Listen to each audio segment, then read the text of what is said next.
Bismillahirrahmanirrahim. Assalamualaikum warahmatullahi wabarakatuh. Waalaikumsalam warahmatullahi wabarakatuh. Sahabat Al-Azhar, bertemu lagi dengan kami di podcast YP Al-Azhar, mengedukasi dan menginspirasi. Sahabat Al-Azhar, kali ini kami kedatangan tamu yang luar biasa yang pastinya akan memberikan inspirasi dan edukasi kepada kita semua, khususnya keluarga besar YP Al-Azhar yang bergerak di 3 pilar, pendidikan, dakwah, dan sosial. Dan alhamdulillah telah hadir bersama saya adalah beliau, salah satu anggota Dewan Penyantun Universitas Al-Azhar Indonesia. Assalamualaikum Bapak. Waalaikumsalam. Selamat datang di YP Al-Azhar, sehat kasih. terus. Nah, sahabat Al-Azhar, sekilas nanti akan saya perkenalkan beliau. Beliau adalah Bapak Profesor Insinyur Hermawan Kresno Dipoyono, MSII PhD, Pak. Betul, Pak? Ya, Ejaannya? benar. Ya, betul, benar. alhamdulillah betul. Tidak salah, Pak Lubis. Alhamdulillah betul. Baik, sahabat Al-Azhar, ini beliau ini titelnya cukup banyak sekali ya. Ini pastinya salah satunya adalah sebetulnya untuk memberikan motivasi kepada kita semua agar bisa lah seperti beliau gitu, titelnya banyak. Nah, sahabat Al-Azhar, sebelum kita lanjut, kita tanyakan dulu ke beliau nih, Pak Hermawan. Gelar-gelar ini, titel-titel ini, cerita sedikit Pak, dari mana saja Pak didapat? Baik, guru besar saya atau profesorship saya dari ITB di dalam bidang Computational Material Design. Ya. Jadi kita mencoba merekayasa material dari tingkat atomik. Ya. Jadi kita diberi informasi tentang apa guna material itu, lalu kita coba mendesain. Tapi dengan modeling and simulation. Itu guru besar saya dalam bidang itu. Insinyur saya peroleh dari ITB. Sebetulnya saya memiliki gelar lain yang belum ditulis di itu ya, gitu, Pak. sebagai sarjana teknik. ST berarti? ST ya. Oh, Tapi iya. kemudian ada sekolah lagi untuk mendapatkan gelar insinyur karena ini adalah gelar profesi ya. Itu juga saya peroleh dari ITB. Jadi dari ITB saya mendapatkan ST dan insinyur. Kemudian MSII itu Master of Science in Electrical Engineering. Itu saya peroleh dari University of Hawaii di Honolulu. Sedangkan PhD saya dalam bidang Electrical Engineering juga saya peroleh dari di Ohio State University di Columbus di Amerika. Columbus di Amerika. Ya. Ohio, Columbus tuh jauh nggak sih Pak jaraknya Pak?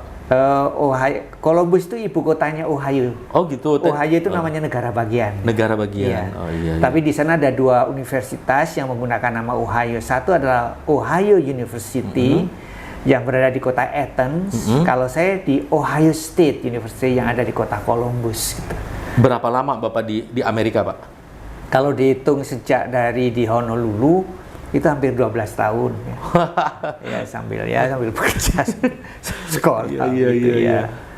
Ya, ini luar biasa Pak, luar biasa karena ini kan tidak semua orang di Indonesia bisa mendapatkan kesempatan dan keinginan untuk terus belajar ya Pak. Gitu. Punten Bapak sampai usia berapa Pak belajar sampai akhirnya dapat detail banyak gini Pak? Kalau belajar kan tidak ada batasnya ya. Sampai kapan kita harus terus belajar ya. Tapi kalau bersekolah seperti ini Kalau sampai bersekolah itu saya selesai dari Ohio State dan saya pulang, maksudnya saya pulang ke Indonesia tahun 1996. Pada saat itu usia saya berarti 40 tahun karena saya lahir tahun 56. Iya. Ceritanya seperti itu.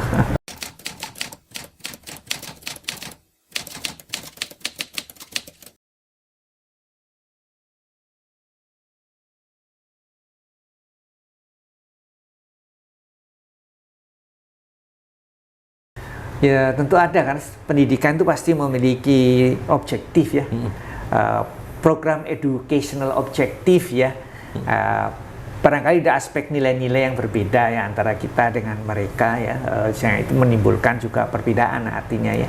Tapi kalau yang core dari pendidikan dalam pengertian subjek apa yang tidak kita ajarkan, kalau bidang sains dan teknologi kurang lebih ya sama, hanya yang membedakan karena fasilitas kita itu belum secanggih dengan di mereka. Ya tentu ada adjustment ya, penyesuaian kurang lebih seperti itu gambaran secara garis besar ya. Tentu ada perbedaannya karena kita memiliki tujuan yang berbeda ya. Jadi kalau bisa kita di samping mengenerate ya, menciptakan atau menghasilkan pengetahuan, tapi kita juga harus menjawab pengetahuan ini untuk apa. Nah kalau kita mestinya pengetahuan itu harus digunakan untuk menjaga kemuliaan manusia dan kemanusiaan, dan juga untuk menjaga kelestarian lingkungan, karena kita percaya bahwa kehadiran kita di dunia itu ada maksud dan tujuannya, ada fungsinya, ada misinya. Gitu. Salah satu misi utamanya adalah menjaga, khususnya di zaman seperti sekarang ini, kemuliaan manusia dan kemanusiaan.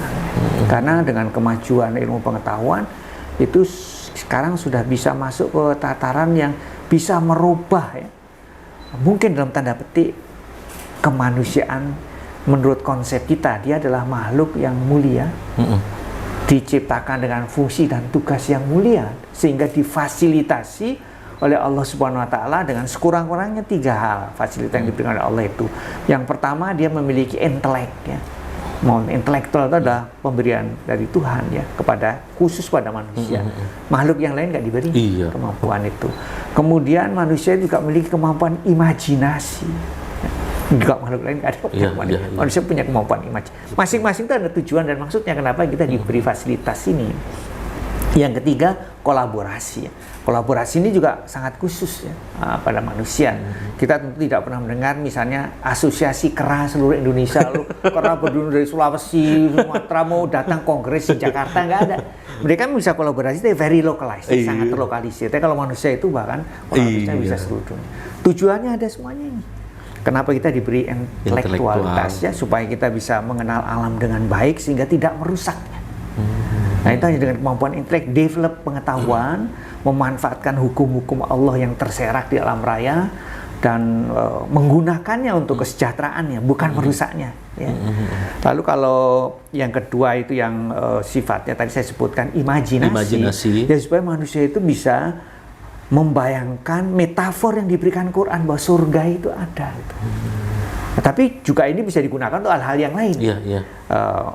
Misalnya seperti kata Harari yang ada di Endgame, ya, uang itu adalah sesuatu yang sifatnya adalah hasil imajinasi, ya. Jadi kalau menurut Harari itu kan, realitas itu ada 3, ya, kita boleh sepakat atau tidak, tapi ini sekedar memberikan ilustrasi. Ada yang disebut objective reality, seperti contohnya COVID. Kita setuju, nggak setuju, percaya atau nggak percaya, dia ada. Betul. Yang kedua, subjective reality, misalnya sakit gigi, hanya orang yang sakit gigi yang percaya sakit gigi itu ada. Kalau dia nggak sakit, ya dia nggak bisa membayangkan sakit gigi. Betul. Tapi ada yang ketiga yang disebut intersubjective reality. Contohnya uang. Uang itu sebetulnya uang yang 100 yang warnanya merah, nilainya nggak sampai 100 dia, nggak sampai 100.000, mungkin 10.000 itu kertas dengan lukisan, cuma 10.000. Tapi dengan imajinasi manusia lalu dikembangkan kesepakatan. Jadilah konsep uang. Jadi dengan uang 100.000 saya pergi ke pasar, walaupun saya nggak kenal dengan penjualnya, saya bisa menggunakan. Ini, ya, salah satu pemanfaatkan kemampuan imajinasi dari kita. Lalu kalau kolaborasi itu seperti sudah kita ketahui nih, wa ta'awanu 'alal birri wat taqwa. Jadi dengan kemampuan kolaborasi mestinya digunakan untuk kebaikan dan ketakwaan, bukan untuk yang lain, ya. Betul. Jadi tujuan pendidikan kita itu harusnya dalam konteks menjaga kemuliaan manusia, kelestarian alam, karena alam itu adalah amanah dari Tuhan. Jadi jangan sampai dirusak, tapi manfaatkanlah. Nah, tanpa knowledge kan tidak bisa memanfaatkan alam. Betul. Bingung jadinya. Tanpa merusaknya, kurang lebih seperti itu. Jadi kalau apakah ada perbedaannya? Ada perbedaannya kita dari konsep yang seperti itu, ya. Betul. Orang bisa menganggap begini, ya, karena dia diberi kemampuan intelek, lalu dia bisa mempelajari, mengatakan bahwa ini ada proses yang evolutif jutaan tahun dan manusia masih eksis. Jadi manusia itu hebat banget. Oleh karena hebat banget, dia boleh ngambil keputusan apapun berasal dari dirinya, dan dia merasa saya boleh menggunakan badan saya karena ini milik saya, asal nggak merugikan orang lain, bahwa saya akan menggunakan untuk kenikmatan, itu juga hak saya. Tidak boleh diintervensi, itu. Terbukti saya survive, artinya saya itu spesies manusia. Lalu melahirkan paham liberalisme, kan? Karena dia berhak menentukan dirinya sendiri. Walaupun sekarang mulai, kalau menurut Harari, sekali lagi saya urus dari karena kemarin dijadikan endgame dari Pak kita, ya. Kalau menurut Harari sekarang liberalisme itu dalam rangka kolaps. Kenapa? Ya karena ada AI, artificial intelligence, itu sudah bisa menawarkan sesuatu sehingga manusia itu percaya sama dia. Betul. Jadi dia menyerahkan sebagian freedomnya ternyata pada pihak luar. Kalau dulu dia menolak campur tangan agama karena itu dianggap keluar dari dirinya, karena dia merasa dirinya itu hebat. Nah, itu efek dari penggunaan intelek yang melewati boundaries. Ya. Saya berpendapat seperti itu. Jadi pendidikan kita harus bisa meletakkan semua potensi yang diberikan Tuhan itu dalam konteks menjaga kemuliaan manusia dan kemanusiaan, sekaligus memelihara alam, karena itu adalah amanah dari Tuhan. Kurang lebih seperti itu.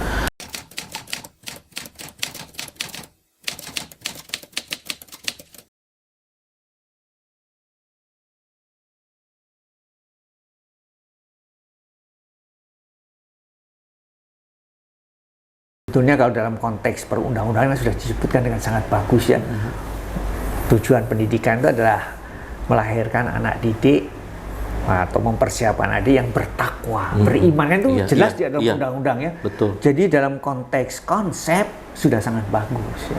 Tinggal operasionalisasinya saja ya, dalam perjalanannya mungkin ada distorsi di sana sini ya, tarik menarik antara berbagai macam kepentingan ya. Nah, tapi sebenarnya dari sisi konsep sudah sangat bagus ya. Karena kita sudah memiliki konsep dan melalui proses politik sehingga ada kesepakatan sehingga melahirkan undang-undang yang mengikat semuanya ya.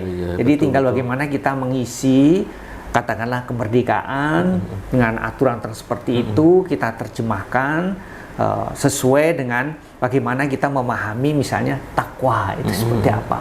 Nah, kalau bagi umat Islam itu sudah sangat eksplisit ya, tentang takwa itu sudah sangat jelas ya. Tidak perlu, tidak bisa diganggu-gugat. Ya, tidak ada tafsiran lain karena itu adalah terminologi Qur'ani seperti itu.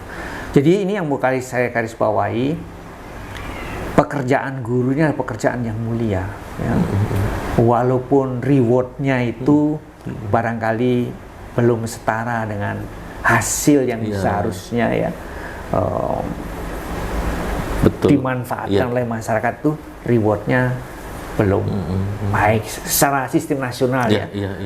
Tapi dia adalah pekerjaan, oleh karena pekerjaan yang sangat mulia, dan ini harus disadari oleh, menurut saya, oleh siapa sih yang menjadi guru, bahwa pekerjaan itu pekerjaan yang sangat mulia yang dimuliakan juga oleh Allah sendiri. Seseorang yang mengajarkan kebajikan ya, mengajarkan ilmu, karena kan kita juga waladina utul ilma darajat itu ada ya. Jadi kita sedang mengarahkan anak didik, memfasilitasi anak didik supaya mereka menjadi insan yang berilmu ya. Itu kan artinya tugas yang sangat mulia ya. Tapi memang itu adalah pekerjaan yang tidak ringan, tapi itu mulia. Kalaupun di dunia nggak dapat balasan, tapi kita harus yakin di sana. Jadi, tidak hanya guru, tapi semua yang terlibat dalam kegiatan pendidikan itu adalah kegiatan yang mulia. Kalau saya meyakini seperti itu.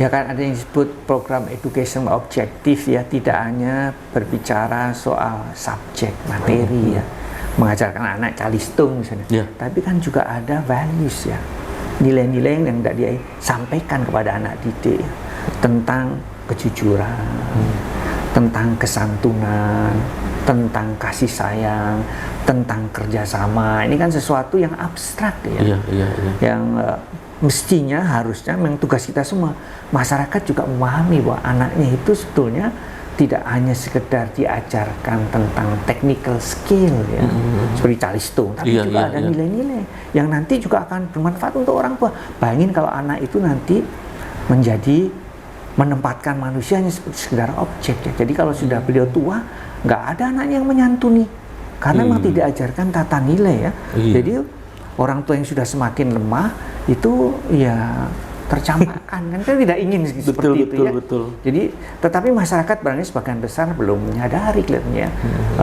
Terbukti dengan bagaimana orang tua melakukan intervensi yang sesungguhnya menempatkan guru itu di mata anak menjadi rendah. Sehingga transfer dari values itu tidak berjalan efektif. Karena values itu tidak diajarkan, tapi diteladankan. Tapi kalau anak sudah menempatkan guru itu rendah ya, karena ternyata barangkali dalam tanda petik guru bisa dimarahi orang tuanya, guru bisa dibeli oleh dikomplain orang tuanya, orang tua langsung ya, jadi murid menempatkan guru sangat rendah. Jadi akibatnya ada hambatan di dalam guru untuk mencoba mentransfer nilai-nilai values ya, yang harusnya dengan keteladanan. Keteladanan itu bisa menjadi apa istilahnya kendaraan untuk mentransfer kalau ada respect. Ya, memang respect juga harus dikejar oleh guru, artinya guru juga harus menunjukkan keteladanan ya. Tapi kalau anak didik itu sudah menempatkan guru pada posisi yang tanpa respect, jangan harap bahwa nilai-nilai itu bisa berhasil sampai ya di anak-anak. Dan itu menjadi sebuah risiko besar ya.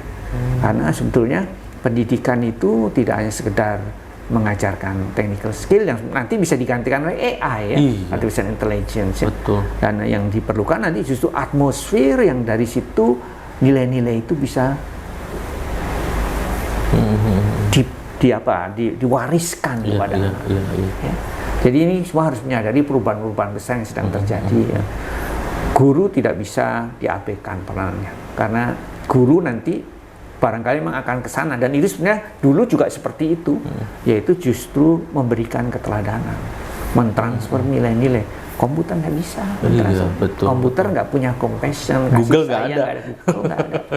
Dan itu sudah ditunjukkan juga bahwa justru atmosfer semacam itu yang dikejar. Misalnya kalau dalam contoh sangat ekstrim ya, Institut Teknologi Massachusetts itu kan sudah membuka open courseware ya, juga membuka kursus-kursus yang sifatnya itu global ya, tapi orang masih datang ke sana karena di sana ada environment yang tidak tergantikan ya, atmosfer yang tidak tergantikan, atmosfer tentang creativity ya, yang diciptakan oleh environment para dosen dan sebagainya, interaksi dengan para dosen, sosialisasinya itu kan mentransfer aura ya, mentransfer macam-macam yang tidak hanya sekedar mengajari 1 tambah 1 sama dengan 2, gampangnya begitulah ya. Tapi ada lebih dari itu ya. Dan oleh karena itu respect ini harus dijaga. Jadi orang tua harus menyadari ini, jangan gampang mengintervensi ya pada proses-proses pendidikan. Masing-masing sudah punya tugas sendiri. Sudah ada porsinya masing-masing. Kalau enggak kan nggak ada gunanya juga orang tua mempercayakan kepada institusi kalau tidak ada trust tidak ada respect ya. Dan respect ini sedang tergerus ya sekarang ini, harus kita akui pada dunia pendidikan sedang tergerus. Dalam banyak hal kita sering baca di koran, guru pada marah-marah pada satu sekolah karena anaknya tidak bisa diterima di level yang lebih tinggi. Guru-guru yang dimarahi itu sangat memprihatinkan ya.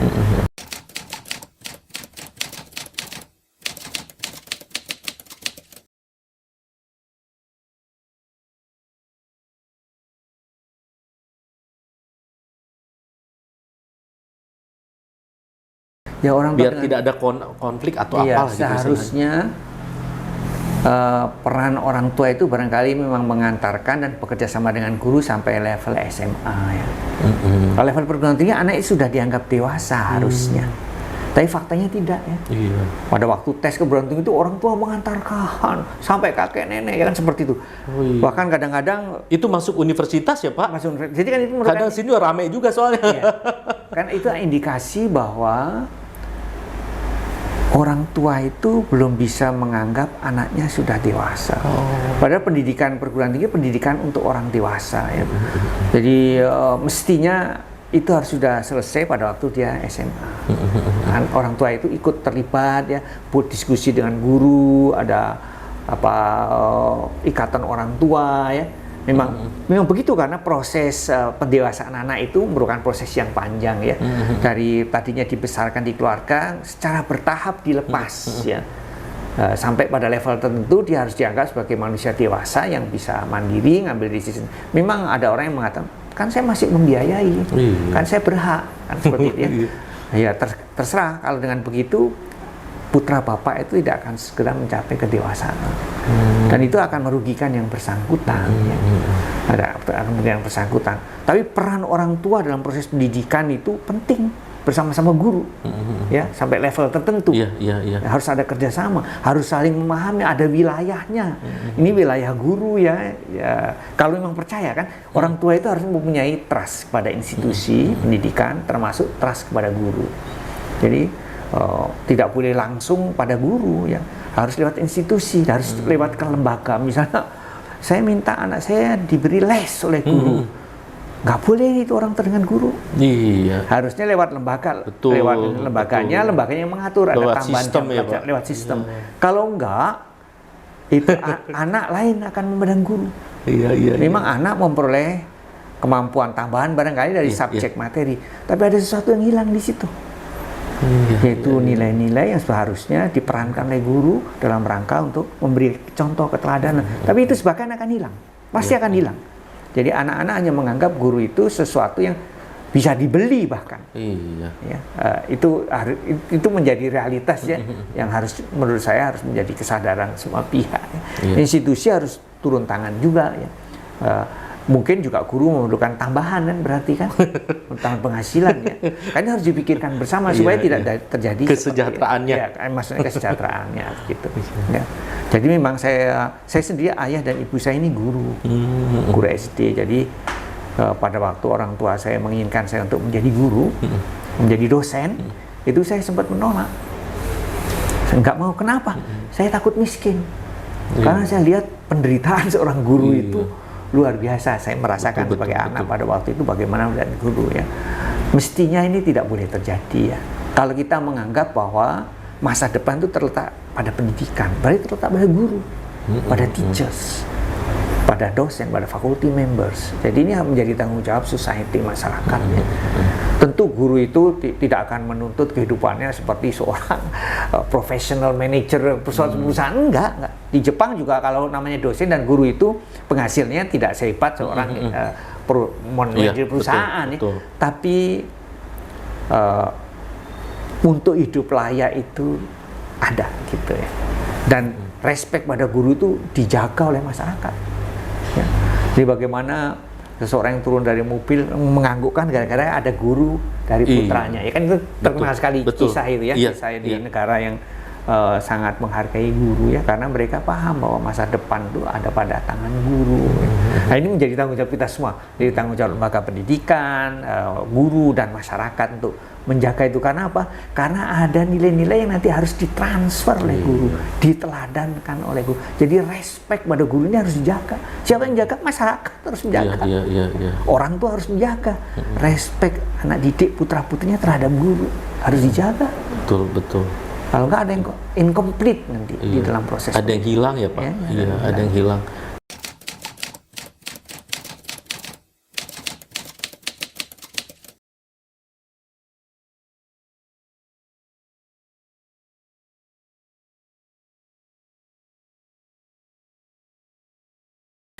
Kalau adab tuh hanya bisa diteladankan ya. Mungkin dengan kisah-kisah bisa untuk memperkuat, tapi yang utama itu diteladankan. Ya. Nah, memang ini memerlukan apa ya, kerja tambahan bagi guru, bagi dosen. Ya. Saya sendiri itu rutin bertemu dengan mahasiswa dan saya menyediakan makan siang untuk para mahasiswa saya. Ya, jadi kalau bagi saya dosen itu memberi dan mendoakan anak didiknya, memberikan pengetahuan, memberikan apa yang dia bisa beri, dan bahkan dia itu mendoakan supaya mereka menjadi orang-orang yang sukses. Sebenarnya itu juga akan balik pada dosen sendiri ya. Kalau dosen sudah tua nggak mengajar, mendengar murid-muridnya sukses, pasti akan senang. Iya, betul. Ya akan senang ya, kita akan gembira. Walaupun mungkin muridnya lupa ya, tapi kita senang sekali ya. Jadi itu kegembiraan di hari tua, dan itu adalah investment yang harus diberikan ya.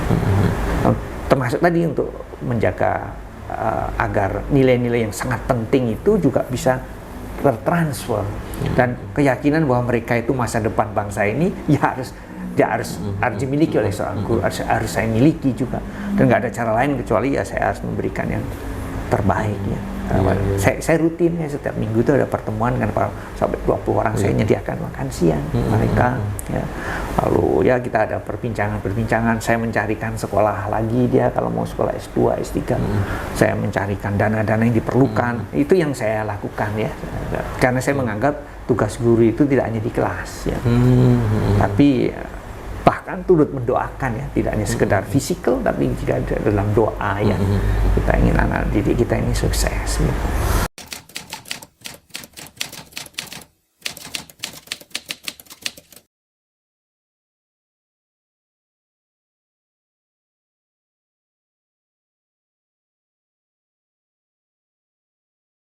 Paling bagus memang orang itu di dalam pekerjaannya itu supaya dia bisa optimal harus memiliki passion-nya. Dia memang menyukai ya. Jadi kalau dia menyukai, dia berani melakukan sesuatu yang beyond tanggung jawabnya. Jadi ada pengorbanan karena dia memiliki passion. Jadi memang rekrutmen itu menjadi sangat penting ya. Supaya kita bisa mengenal ini nanti pas enggak untuk menjadi guru. Bukan berarti orang tidak bisa, tapi memang kadang-kadang passionnya nggak ada. Kan? Kalau passion nggak ada, dia akan seadanya. Dia sendiri juga sangat dirugikan karena dia tidak kayak capek gitu ya. Dia tidak optimal ya di dalam mengejawantahkan dirinya. Ya. Jadi sangat disayangkan kalau sampai terjadi ya. Nah, jadi memang tugas rekrutmen menjadi sangat berat, bisa mengenali seseorang itu bakatnya di mana, passionnya di mana. Ya, mestinya diusahakan semaksimal mungkin ya. Bisa saja dalam proses yang panjang, tapi itu berarti investasi yang sangat mahal ya. Sampai dia nanti barangkali bisa accept ya tentang kondisi dan situasinya, tapi itu menjadi sangat mahal. Ya, itu.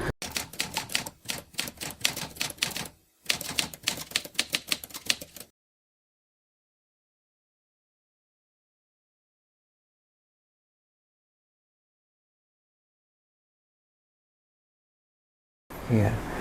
Jadi pertama harus meyakini, saya sebutkan tadi, tugas apapun yang kemudian sampai kepada kita itu adalah sesuatu yang mulia, amanah langsung dari Allah. Allah memilih kita ditempatkan di sini. Jadi diusahakan sebaik-baiknya melakukan tugas itu. Itu yang pertama. Kemudian yang kedua, harus diyakini bahwa apa yang dilakukan itu punya dampak besar untuk bangsa ini. Ya, kita harus yakin bahwa apa yang kita lakukan itu akan punya kontribusi membuat Indonesia esok jauh lebih baik dari hari ini. Dan itu bagian dari bekal kita agar Rasul itu berkenan nanti memberikan syafaat. Karena ada ayatnya dalam Al-Quran. Wa kadzalika ja'alnakum ummatan wasatan litakunu syuhada'a 'alan nas wa yakuna rasulu 'alaikum syahida. Ya. Jadi kalau kita bisa menjadi saksi, apalagi ini di bawah institusi yang menggunakan kata Islam, ya, kita kan harus berusaha. Ini loh contoh teladan sebuah institusi yang menggunakan nama Islam. Moga-moga dengan karena kita berusaha untuk menjadi saksi ya. Betul. Moga-moga dengan demikian nanti Rasul berkenan menjadi saksi bahwa kita ini adalah umatnya. Arti dengan bahasa lain, Rasul berkenan memberikan syafaat. Jadi di dalam mengarungi tugas-tugas di YPI ini, Yayasan Pendidikan, Yayasan Pesantren ya, Pesantren Islam Al-Azhar ini, kita harus berani mengambil ini sebagai istilahnya itu jalur hidup saya. Jalan hidup saya ya. Dan itu memerlukan energi ya. Termasuk energi untuk berkorban jika diperlukan. Dan itu adalah sebuah kemuliaan. Kemuliaan itu tidak pernah rendah ya. Kemuliaan itu selalu makomnya tinggi. Oleh karena itu dia pasti jalan mendaki. Jadi be prepared akan menghadapi challenge ya, untuk mencapai level kemuliaan itu. Jadi dengan demikian kita akan tetap senyum walaupun menghadapi tantangan dan cobaan. YPI ini, Yayasan Pesantren Pesantren Islam Al-Azhar. Yayasan Pesantren Islam Al-Azhar ini adalah sebuah sebuah institusi yang sudah punya nama besar ya. Jadi yang ada di sini sudah seharusnya bersyukur sekali. Sudah punya modal dasar yang bagus ya. Jadi saya termasuk yang meyakini ini adalah kendaraan yang nanti di sana bisa dipakai. Di akhirat itu di akhirat itu menurut keyakinan saya katanya masuk surganya berjamaah. Bersama-sama ya. Jadi ini bisa menjadi kendaraan kita. Satu rombongan gitu. Bukan juga termasuk salah satu alternatif kendaraan saya. Kalau saya mau menuju ke tempat banyak alternatifnya kan enak. Tinggal pilih aja mau yang mana. Kita harus, menurut saya punya keyakinan seperti itu atas dasar penafsiran saya terhadap yang ada di Al-Quran. Moga-moga ini ada manfaatnya. Terima kasih atas perhatiannya. Assalamualaikum warahmatullahi wabarakatuh. Waalaikumsalam warahmatullahi wabarakatuh. Terima kasih Prof. Luar biasa. Ini